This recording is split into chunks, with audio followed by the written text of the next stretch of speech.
Well, as I said before, the story is character-driven. It doesn't really concentrate as much on plot as it does the characters and the circumstances that surround them and how they deal with these set of circumstances. And with that in mind, the characters are quite extensive, and they were written that way. Almost incredible to an extreme. I wanted, when you deal with a cast of unknowns in a production like this, you have to have some memorable qualities about the characters, some traits that distinctly set them apart from the others, or else, if you deal with soap operas in the real world, you have so many beautiful people on that show that you can't remember, they all look alike. All the men on the show look alike, and you can only tell them apart by the color of their hair sometimes. They're the thick-jawed, muscle-bound, black-haired guys with their shirt buttoned 2 buttons down, or they are the same thick-jawed, big-muscled guys with black hair and a suit.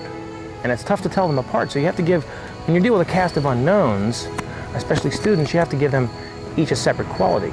And each character has a distinct trait about them. For instance, you have Mark. Mark is blind. He lost his sight when he was in his early teens. He used to race cars as a kid, little go-karts. And the story behind Mark is he drove it through a plate glass window and lost his sight, and consequently it's now almost 10 years later, and he's learned to deal with his own inadequacies, but he never gives up on his dream of getting his sight back. He's a big NASCAR fan. Thus you see the posters in his room that deal with NASCAR.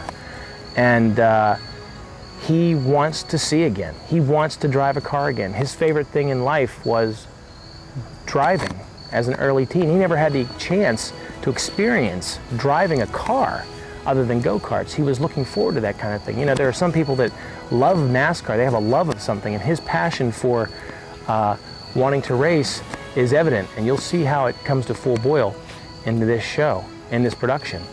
And Mark is an interesting character because he is blind. He has a passion for something he'll never be able to do again, but he never gives up on that dream. And that's one of the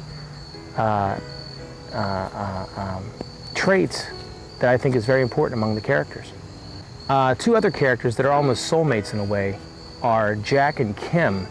Both are aspiring theater majors who want to hit it big in either Hollywood or Broadway. Jack overshadows Kim on the campus because he is a great actor. Probably, everybody goes to see Jack at the theater when there's plays. Jack is the greatest. He kind of overshadows Kim. They're best friends, and there's a little something more there that they both wanted to act on, but they can't because they have a mutual friend in Cindy, and Cindy is Jack's girlfriend, and Cindy is Kim's best friend. So there's a little bit of inner conflict there because they really like each other.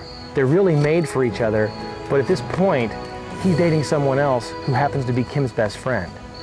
And that's personally, on a professional level, on the night of the production when a talent scout is in the audience and they're having a huge party for Jack. He's off to New York to chase his dream of acting, and they're having a huge party for him. The talent scout arrives and gives it to Kim. And all in one night, Jack's dreams are shattered. He loses his best friend. He gets into a fight with his girlfriend. He breaks up. So it's kind of a nightmare for Jack and Kim. And that's where the saying comes in, the only regrets you have in life are the risks you never take. What's more important? Taking the risk? Is it a risk to go and chase your dreams, or is it a risk to risk that soulmate that you may never find again in life to chase those dreams? Another character that I'm very fond of in this production is that of Laura. Laura is probably, the female characters in this production are probably stronger than the male characters. Laura I especially like because I've known people like her, and I'm sure everybody else does too. She's the soap opera hoe bag. She's the soap opera sleaze, and but she's not just, she doesn't just sleep around. She's the smartest of the group. She has an extremely high IQ. She has a secret past that we discover throughout the 6 episodes that we discover why she is. And it's revealed later in the show that, you know, she's not just a sleaze, but there is a dark and sinister past there of why she is and how she has to overcome those inadequacies to further the production. Brett is based on a really good friend of mine from college, a wild party animal, a lot of character. When I was talking to Jared Shaw, who portrays Brett in the production in Neon, I told him I wanted him to play it like Stifler in American Pie, in American Pie 2. I wanted him to be a wild and crazy, zany guy, but by the same token, I wanted him to have a darker side that no one sees. He has a very professional side, a very business side. He is he deals illegal substances and makes a lot of money off of it. His parents have died at a younger age, inherited a fortune that he basically owns the house. He bought the house outright from the college that it's supposed to sit on and doesn't charge rent to his friends. You know, he funds all the parties. He's a great guy he's the kind of guy that you want to get out and have a beer with. But by the same token, he has a very dark and sinister secret side that I think is really nice because you have like a Jekyll and Hyde persona. You have the hey, it's the party time king, and on the other side you have the very, very strict Wall Street professional who deals with his business, and business is business, almost like The Godfather. Cleve, in a way, portrayed by Grant Jack, has a little bit of elements of me in it.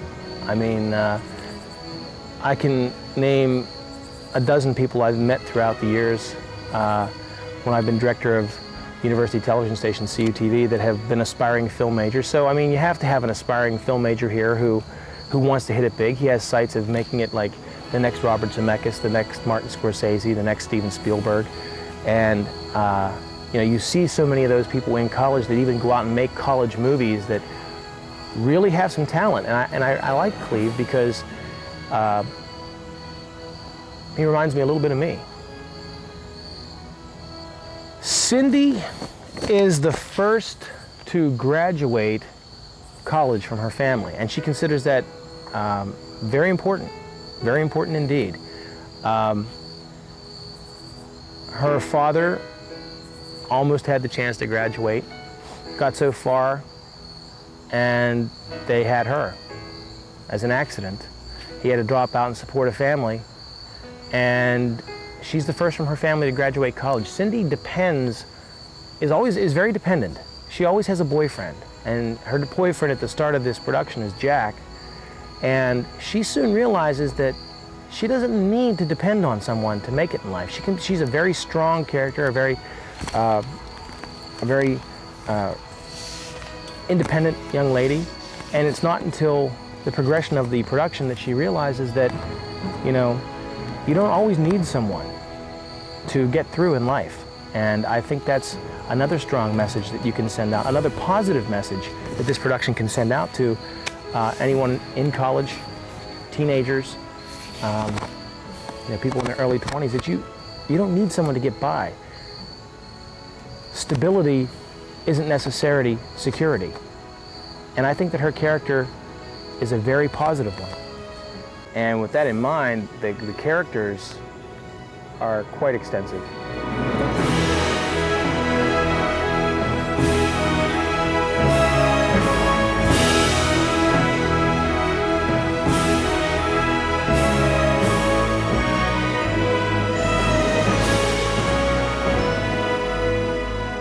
You know how they say college is the best years of your life?